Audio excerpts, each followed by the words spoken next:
ನಂತರ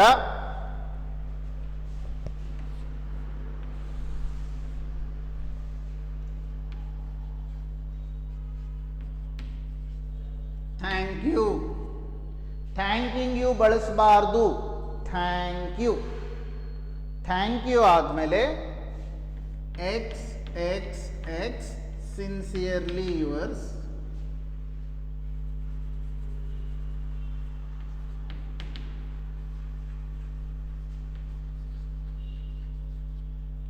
X X X bracket ಹಾಕಿ. ಇಲ್ಲಿಗೆ ಹಾಫ್ ಆಫ್ ದಿ ಲೆಟರ್ ಮುಗೀತು, ಅರ್ಧ ನಮ್ಮ ಲೆಟರ್ ಭಾಗ ಮುಗಿದಿದೆ. ಇನ್ನು ಅರ್ಧ ಇದೆ, ಯಾವುದಿದೆ? ರೆಸ್ಯೂಮ್. ಓಕೆ, ಸೊ ಫಸ್ಟು ನಾನು ರೆಸ್ಯೂಮ್ಗೆ ಹೋಗೋದಕ್ಕಿಂತ ಮುಂಚೆ ನಾನು ನಿಮಗೆ ಫಾರ್ಮ್ಯಾಟ್ನ, ಇವತ್ತೇನಿದ್ರು ನಾನು ಇವಾಗ ಏನು ಮಾಡ್ತಾ ಇದ್ದೀನಿ, ನಿಮಗೆ ಫಾರ್ಮ್ಯಾಟ್ ಪರಿಚಯ ಮಾಡ್ತಾ ಇದ್ದೀನಿ. ಸೊ ಫಾರ್ಮ್ಯಾಟಲ್ಲಿ ನಮಗೆ first to address, date, from address, ಆಮೇಲೆ ಸಬ್ಜೆಕ್ಟು, ಸಬ್ಜೆಕ್ಟ್ ಆದಮೇಲೆ ರೆಫರೆನ್ಸು, ರೆಫರೆನ್ಸ್ ಆದಮೇಲೆ ಬಾಡಿ ಆಫ್ ದಿ ಲೆಟರ್. ಈ body of the letter readymade ಇದೆ. ನಾನು ಯಾವ್ದು ಅಂಡರ್ಲೈನ್ ಮಾಡಿದ್ದೀನೋ ಅವುಗಳನ್ನ ಮಾತ್ರ ನೀವು ಲೆಟರ್ಗೆ ಸಂಬಂಧಪಟ್ಟಂಗೆ ಚೇಂಜ್ ಮಾಡಬೇಕು.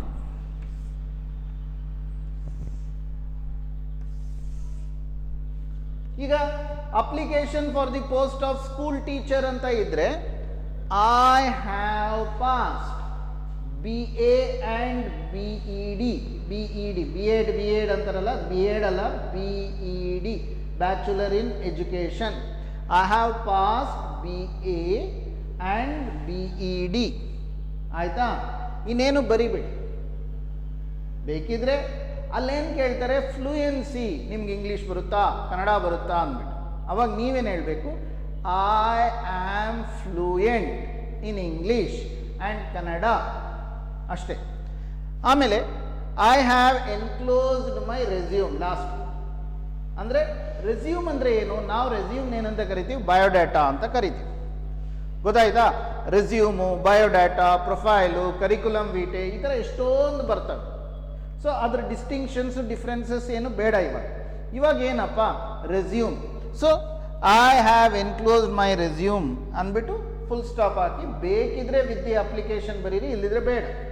ಲಾಸ್ಟ್ಗೆ thank you, sincerely yours XXX. ಇಲ್ಲಿಗೆ ನಾವೇನು ಕಂಪ್ಲೀಟ್ ಮಾಡಿದ್ವಿ? Format of the job application. ಆಯಿತಾ? ಇವಾಗೆ ನೆಕ್ಸ್ಟು ರೆಸ್ಯೂಮ್ ಫಾರ್ಮ್ಯಾಟ್ ತಗೊತೀನಿ. ರೆಸ್ಯೂಮ್ ಫಾರ್ಮ್ಯಾಟ್ ಮುಗಿಸ್ಬಿಟ್ಟು ಒಂದು ಪ್ರಶ್ನೆ ತಗೊಳ್ಳಿ, ಆ ಕ್ವೆಶ್ಚನ್ನ ತಗೊಂಡ್ಬಿಟ್ಟು ಸಾಲ್ವ್ ಮಾಡಿ. ಆಯಿತಾ? ಇವಾಗ ನಿಮಗೆ ಕ್ಲಿಯರ್ ಆಗ್ತಾ ಇದೆಯಾ? 5 ಮಾರ್ಕ್ಸ್ ಇರುತ್ತೆ. 5 ಮಾರ್ಕ್ಸ್ ನೀವು ಕಂಪ್ಲೀಟಾಗಿ ಸಾಲ್ವ್ ಮಾಡಿದ್ರೆ, ಕೆಲವು ಎರರ್ಸ್ ಇಲ್ಲಿ ಅಲ್ಲಿ ತಪ್ಪುಗಳಿರುತ್ತೆ, 1 ಮಾರ್ಕ್ ಕಟ್ ಮಾಡ್ಬೋದು, ಇಲ್ಲ 2 ಮಾರ್ಕ್ಸ್ ಕಟ್ ಮಾಡ್ಬೋದು. ಆದರೆ 3 ಮಾರ್ಕ್ಸ್ ಅಂತೂ ಡೆಫಿನೆಟ್ ಆಗಿ ಬರುತ್ತೆ. ಅಲ್ಲಿ ನೀವು ಫಾರ್ಮ್ಯಾಟ್ನ ಮಾತ್ರ ಮಿಸ್ ಮಾಡಬೇಡಿ. ಇದು 2 ಕಾರಣಗಳಿಗೆ ಇಂಪಾರ್ಟೆಂಟು. ಫಸ್ಟ್ ನಿಮ್ಮ ಎಕ್ಸಾಮು, ಸೆಕೆಂಡ್ ನಾಳೆ ದಿನ ನಿಮ್ಮ ಎಜುಕೇಷನ್ ನಂತರ ಎಲ್ಲಾದರೂ ಕೆಲಸಗಳಿಗೆ ನೀವು ಅಪ್ಲೈ ಮಾಡಬೇಕಾದ್ರೆ ನೀವು ಅಪ್ಲಿಕೇಶನ್ ಬರೀಬೇಕಾಗುತ್ತೆ. ಕಂಪ್ಯೂಟರ್ ಸೆಂಟರ್ಗೆ ಹೋಗಿ ಟೈಪ್ ಮಾಡಿ ಕೊಡೋದು ಅದೇನು ದೊಡ್ಡ ವಿಷಯ ಅಲ್ಲ. ಬಟ್ ಈ ಟೈಪ್ ಮಾಡಿರೋ ಅಪ್ಲಿಕೇಶನ್ ಆದರೂ ಹೇಗಿರಬೇಕು ಅನ್ನೋದು ಗೊತ್ತಾಗಬೇಕಲ್ವಾ? ಅಥವಾ ಕಂಪ್ಯೂಟರ್ ಸೆಂಟರ್ಗೆ ಹೋದರೆ ಅವರು ಸರ್ ನೀವು ಬರೆದು ಕೊಡಿ ಆಮೇಲೆ ನಾನು ಟೈಪ್ ಮಾಡ್ತೀನಿ ಅಂತ ಹೇಳಿದ್ರೆ, ಸೊ ಅವಾಗ ಬರಿಬೇಕಲ್ವಾ? ಸೊ ನಿಮ್ಮ ಲೈಫು ಕೂಡ ಈ ಜಾಬ್ ಅಪ್ಲಿಕೇಶನ್ ಇಂಪಾರ್ಟೆಂಟು. ಅದೇ ಥರ ಮುಂಬರುವ ಪರೀಕ್ಷೆಗೂ ಈ ಜಾಬ್ ಅಪ್ಲಿಕೇಶನ್ ಇಂಪಾರ್ಟೆಂಟು. ಸೊ ಇದನ್ನು ಸೀರಿಯಸ್ ಆಗಿ ಗಮನಿಸಿ. ಆಯಿತಾ? ಇವಾಗ we will start with the format of the resume. Resume ಫಾರ್ಮ್ಯಾಟ್ಗೆ ಹೋಗ್ತೀನಿ.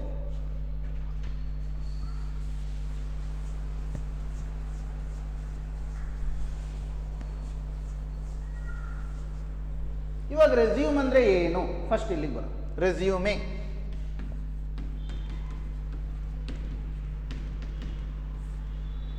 ರೆಸ್ಯೂಮ್ ಅಂದರೆ ಭಾಳ ಬ್ರೀಫ್ ಆಗಿ ನಿಮ್ಮ ಬಗ್ಗೆ, ನಿಮ್ಮ ಹೆಸರು, ನಿಮ್ಮ ತಂದೆ ಹೆಸರು, ನಿಮ್ಮ ದಿನಾಂಕ, ಆಮೇಲೆ ನಿಮ್ಮ ವಿಳಾಸ, ನಿಮ್ಮ ವಿದ್ಯಾ ಅರ್ಹತೆಗಳು, ಇದೆಲ್ಲದನ್ನು ಬ್ರೀಫ್ ಆಗಿರಬೇಕು. ಸೊ ಹಾಗಾಗಿ ನೀವೇನಂತ ಬರೀಬೇಕು? ಹೆಡ್ಡಿಂಗು ಫ್ರೆಶ್ ಪೇಜೇ ತಗೊಳ್ಳಿ, ರೆಸ್ಯೂಮ್ ಅಂತ ಬರೀರಿ. ರೆಸ್ಯೂಮ್ನಲ್ಲಿ ನೇಮ್ ಅಂತ ಬರಿಬೇಕು. ನೇಮ್ ಅಂತ ಬರೆದು ನಿಮ್ಮ ಹೆಸರು ಬರಿಬೇಡಿ, XXX. ಫಾದರ್ಸ್ ನೇಮ್ ಅಂತ ಇರುತ್ತೆ.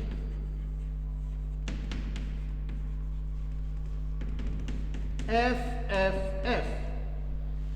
Address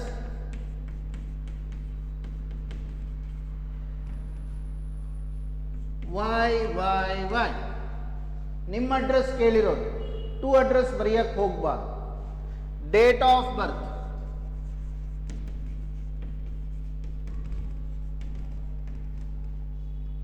DDMMYYY. Age,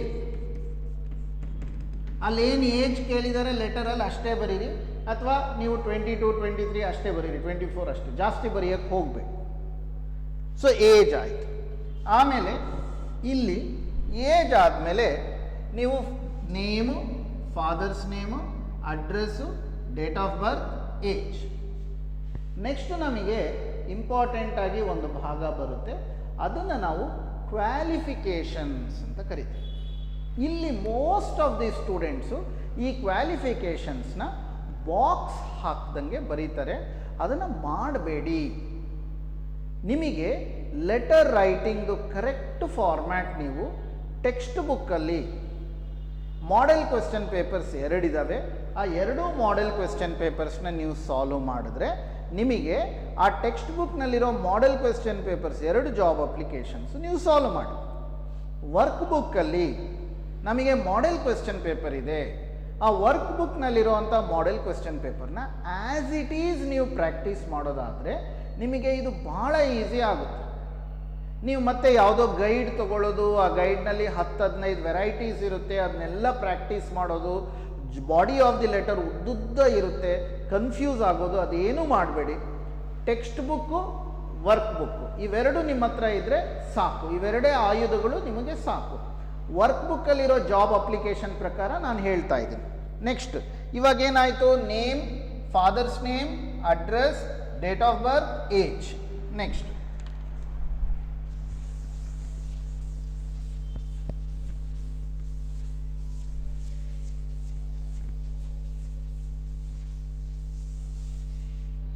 your qualifications.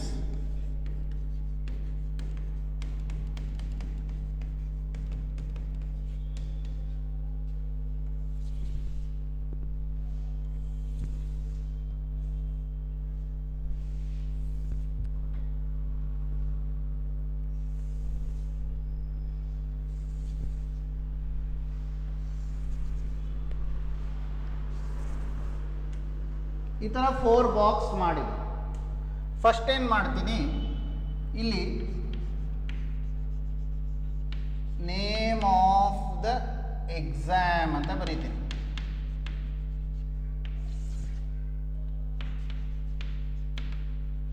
Name of the board, marks, percentage, ಇಷ್ಟು ಬರಿಬೇಕು. ಒಂದು ಯಾವ ಪರೀಕ್ಷೆ ಅದನ್ನು name of the exam. Next name of the board, ಯಾರು ಕಂಡಕ್ಟ್ ಮಾಡೋದು, ಮಾರ್ಕ್ಸ್ ಎಷ್ಟು ಬಂದಿದೆ, ಪರ್ಸೆಂಟೇಜ್ ಎಷ್ಟು. ಯಾಕೆ ಇದನ್ನು ಬರಿಬೇಕು? ಇವಾಗ ನೀವು SSLC ಅಂತ ಹೇಳ್ತೀರಾ, ಆಯಿತಾ? ನಿಮ್ಮ ಅಪ್ಲಿಕೇಶನ್ ನೀವೆಲ್ಲೋ ಉತ್ತರ ಪ್ರದೇಶಲ್ಲೋ ವೆಸ್ಟ್ ಬೆಂಗಾಲಲ್ಲೋ ಕೊಟ್ಟರೆ ಅವ್ರಿಗೆ SSLC ಅಂದರೆ ಗೊತ್ತಿರೋದಿಲ್ಲ, ಸೆಕೆಂಡ್ರಿ ಎಜುಕೇಷನ್ ಅಂದರೆ ಗೊತ್ತಾಗುತ್ತೆ. ಅದೇ ಥರ ನಾವು ಕರ್ನಾಟಕದಲ್ಲಿ PUC ಅಂತ ಕರಿತೀವಿ, ತಮಿಳ್ನಾಡುದಲ್ಲಿ ಅದನ್ನ ಇಂಟರ್ಮೀಡಿಯೇಟ್ ಅಂತ ಕರೀತಾರೆ. ಅಥವಾ ನೀವು ಯಾರೋ ಆಂಧ್ರ ಪ್ರದೇಶದಿಂದ ಕರ್ನಾಟಕಕ್ಕೆ ಬಂದುಬಿಟ್ಟು ನೀವೇನು ಓದಿದ್ದೀರಾ ಅಂದರೆ ಅವರು ನಾನು ಇಂಟರ್ಮೀಡಿಯೇಟ್ ಓದಿದ್ದೀನಿ ಅಂದರೆ ನಿಮ್ಗೆ ಅರ್ಥ ಆಗಲ್ಲ, ಗೊತ್ತಾಯ್ತಾ? ಅದಕ್ಕೆ ಪ್ರೀ ಯೂನಿವರ್ಸಿಟಿ ಎಜುಕೇಷನ್, ಕರ್ನಾಟಕದಲ್ಲಿ ನಾವು ಅದನ್ನ pre university education, pre university board ಅಂತ ಕರಿತೀವಿ, ಗೊತ್ತಾಯ್ತು? ಇವು ಕೆಲವು all over the country common ಇದ್ದಾವೆ. ಸೊ ಹಾಗಾಗಿ ಫಸ್ಟ್ ನೀವೇನು ಮಾಡಬೇಕು, first name of the exam ಅಂತ ಇರುತ್ತಲ್ಲ, ಅಲ್ಲಿ SSLC ಅಥವಾ Karnataka secondary board Karnataka secondary board ಎಷ್ಟು ಬಂದಿದೆ?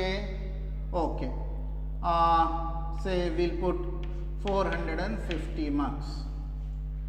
600ಗೆ 450 ಬಂದಿದೆ. ಓಕೆ, ಸೊ ಪರ್ಸೆಂಟೇಜ್ ಎಷ್ಟಾಗುತ್ತೆ ಕ್ಯಾಲ್ಕುಲೇಟ್ ಮಾಡಿ ಅಲ್ಲಿ ಪರ್ಸೆಂಟೇಜ್ ಹಾಕಿ.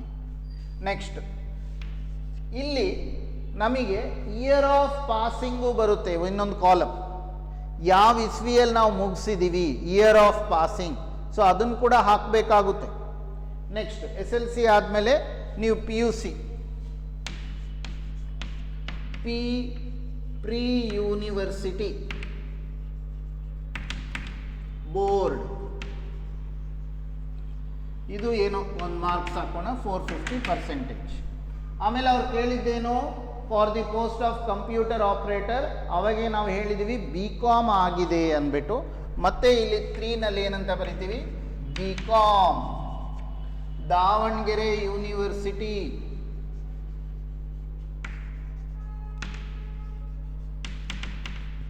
ಮತ್ತೆ 450 ಹಾಕೋಣ, ಪರ್ಸೆಂಟೇಜ್ ಕ್ಯಾಲ್ಕುಲೇಷನ್. ಸೊ ಇಲ್ಲಿಗೆ ನಾವೇನು ಕಂಪ್ಲೀಟ್ ಮಾಡಿದ್ದೀವಿ, ನಮ್ಮ ಕ್ವಾಲಿಫಿಕೇಷನ್ ಕಂಪ್ಲೀಟ್ ಮಾಡಿದ್ದೀವಿ. ಇದು ನಿಮಗೆ ಕಷ್ಟ ಆದರೂ ಪರವಾಗಿಲ್ಲ, ನೀವು ಈ ಬಾಕ್ಸಸ್ನ ಮಾತ್ರ ಪ್ರಾಕ್ಟೀಸ್ ಮಾಡಬೇಕು. Even if it is difficult, please don't ignore it, please don't neglect it. You have to write this, make it a point, you have to write it. ನೀವು ಬಾಕ್ಸಸ್ ಹಾಕಿ, first column you just write the name of your qualification, SSLC, PUC, BCom, BA, engineering, whatever is there, first column. Second column you write from which board or the university you have completed it. Third column you will have to write the marks. Fourth column you will have to write the percentage. Fifth column you will have to write the year of passing, or you can put the year of passing by the side of this. Here you can put the year of passing. Okay, don't think it's very difficult, just practice it twice or thrice, 2 or 3 times. If you practice it writing, you will get the format in your mind, and the same thing you will have to follow here. So now we are practicing the resume. So in the resume, what to do? This is fixed name, XXX, father's name, FFF, address, YYY, then again you are writing the date of birth, DD, MM, YYYY, then age, you are writing your age. All this is based on assumptions. After that, you are writing this. Then, after this, you will have to write your other hobbies. We have got some more columns to be written. Hobbies.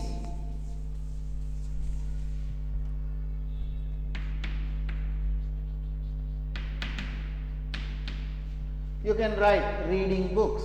Hobbies ಅಂದರೆ ಹವ್ಯಾಸಗಳು. ಈಗ ನಿಮಗೆ cricket ನೋಡೋದು ಹವ್ಯಾಸ ಇದೆ. Watching cricket, watching TV, reading novels. Okay, ಏನೋ ಒಂದು ಹಾಕಿ. Playing cricket, so ಇಲ್ಲಿ reading novels,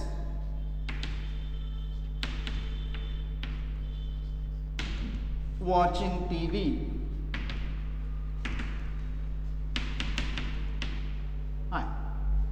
next other qualifications. ಇದಕ್ಕಿಂತ ಮುಂಚೆ ನಿಮಗೆ ಅದರ್ ಕ್ವಾಲಿಫಿಕೇಶನ್ಸ್,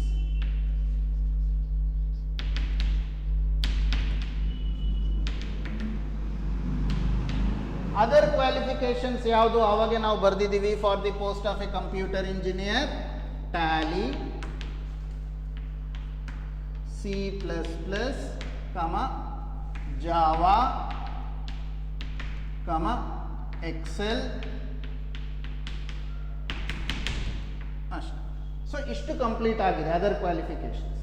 ದೆನ್ ಹಾಬೀಸ್. ಲಾಸ್ಟ್ಗೆ ಡಿಕ್ಲರೇಷನ್ ಹಾಕೋದು ಮರಿಬೇಡಿ. Declaration,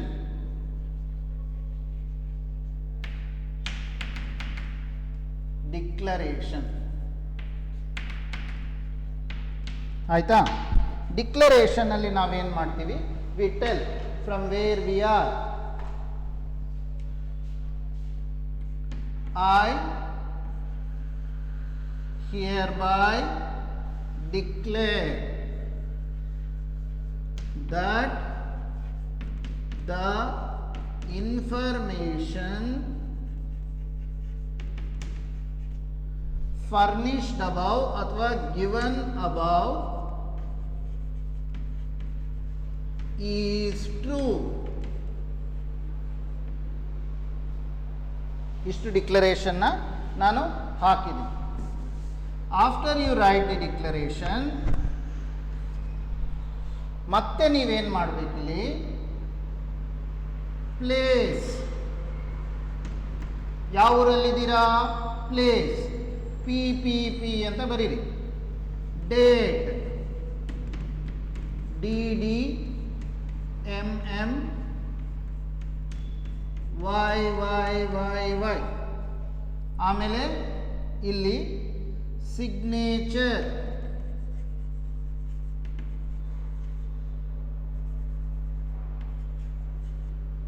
X X X. So ಇಲ್ಲಿ ಸಿಗ್ನೇಚರ್ ಕೆಳಗಡೆ ಒಂದು ಲೈನ್ ಬಿಡಿ ಬೇಕಿದ್ರೆ.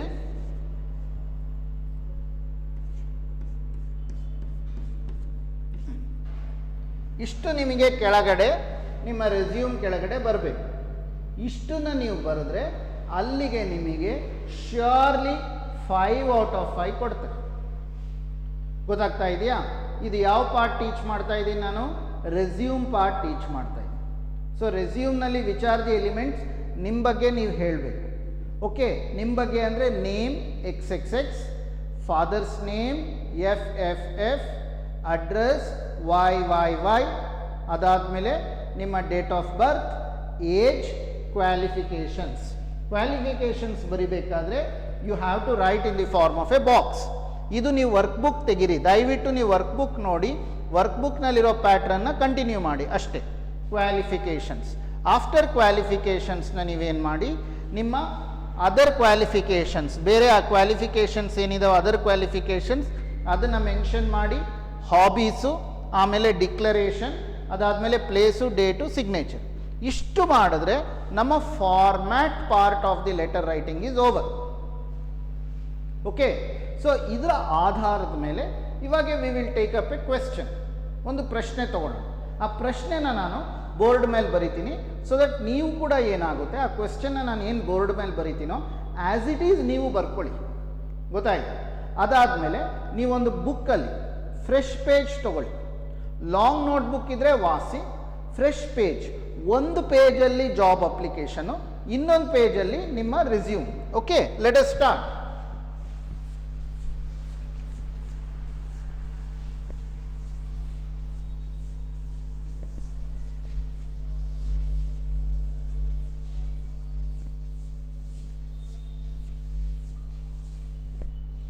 ಓಕೆ, ಇವಾಗ ನಾನು ಆವಾಗ ಹೇಳ್ದಂಗೆ ಜಾಬ್ ಅಪ್ಲಿಕೇಶನ್ ನಮಗೆ it is an very important question and definitely ನಿಮಗೆ ಇಲ್ಲಿ 5 ಔಟ್ ಆಫ್ 5 ಬರುತ್ತೆ.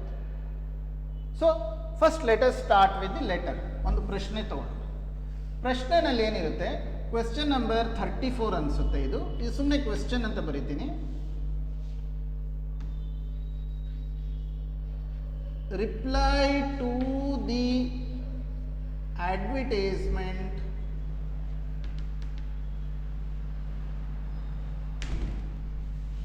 called for in the Hindu dated 6/4/2021. Reply for the advertisement. ಒಂದು ಅಡ್ವರ್ಟೈಸ್ಮೆಂಟ್ ಇದೆ, ಅದಕ್ಕೆ ರಿಪ್ಲೈ ಮಾಡಿ. ರಿಪ್ಲೈ ಫಾರ್ ದಿ ಅಡ್ವರ್ಟೈಸ್ಮೆಂಟ್ ಯಾವುದಕ್ಕೆ? In the Hindu. ಯಾವ ಪತ್ರಿಕೆನಲ್ಲಿ ಬಂದಿದೆ? ಹಿಂದೂ. ಯಾವತ್ತು ಬಂದಿದೆ? 6/4/2021. ಇವಾಗ ನಿಮ್ಗೆ ಏನು ಗೊತ್ತಾಯಿತು? ರೆಫರೆನ್ಸ್ ಗೊತ್ತಾಯಿತು. ಯಾವ ಪತ್ರಿಕೆನಲ್ಲಿ ಬಂತು ಅನ್ನೋದು ಗೊತ್ತಾಯಿತು, ಯಾವತ್ತು ಬಂದಿದೆ ಅನ್ನೋದು ಗೊತ್ತಾಯಿತು. ಸೊ ರೆಫರೆನ್ಸು ಬಿಗಿನಿಂಗಲ್ಲಿ ಇರುತ್ತೆ, ಅದ್ರ ಕೆಳಗಡೆ ನಿಮಗೆ ಅಡ್ವರ್ಟೈಸ್ಮೆಂಟ್ ಇರುತ್ತೆ. ವಾಂಟೆಡ್, ಕೆಲವು ಸಲ ವಾಂಟೆಡ್ ಅಂತ ಇರುತ್ತೆ, ಕೆಲವು ಸಲ ವಾಂಟೆಡ್ ಅಂತ ಇರುತ್ತೆ. ಆಯ್ತಾ? ಅ ರೆಪ್ಯೂಟೆಡ್ ಕಂಪನಿ, ಅ ರೆಪ್ಯೂಟೆಡ್ ಕಾಲೇಜ್ ಅಂತ ಮಾಡೋಣ. ಎ ರೆಪ್ಯೂಟೆಡ್ ಬಹಳ ಪ್ರಸಿದ್ಧವಾದ college is looking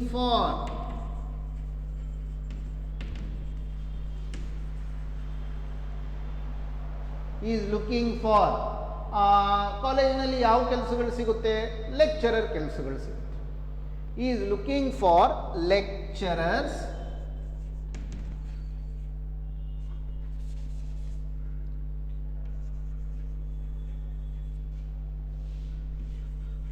to teach accounts,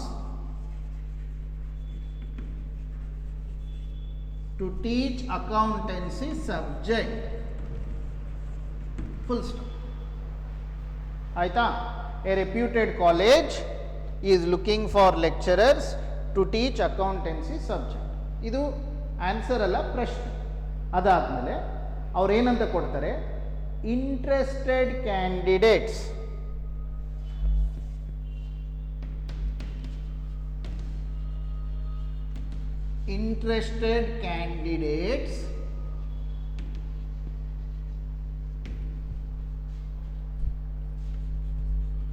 who have the eligibility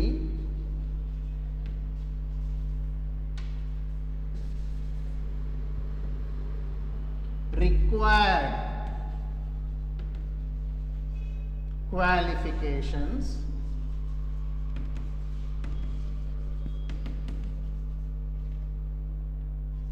apply within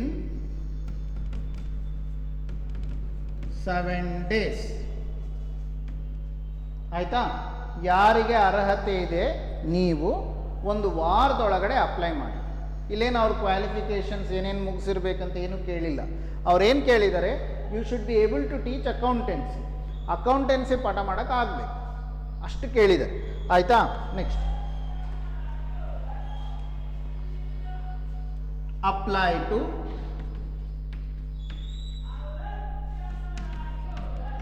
the principal Bhadra college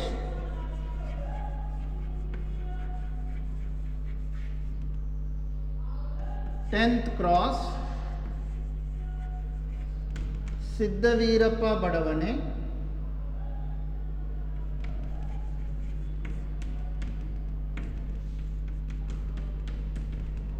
Davanagere.